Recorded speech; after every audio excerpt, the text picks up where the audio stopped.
Tray pa. Sabaw. I-ano mo na lang dyan yung ulam nila. Eh.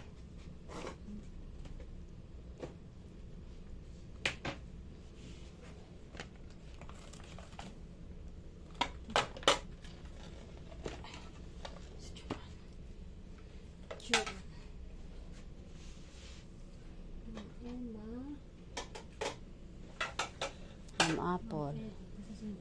Ma'am Ren. Saan tayo sa ano? Paano tayo ma-edit? Ayun o. Ito kay Ma'am Ren.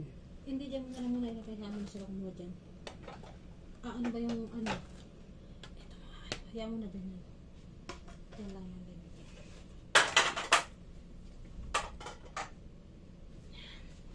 Sige. Ito natin. Pati ba yung tray?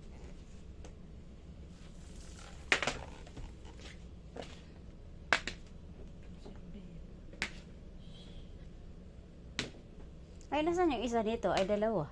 Yung dalawa. Ah, yun pala. Hindi, yung isa, peto lang yan. Kasama kayo. Dalawa, 8 kasi sa kanya eh. Eh baka ano, peto lang yan kasi di ba nasa baba pa. Ha? Baka sa baba. Kay Sir Mark or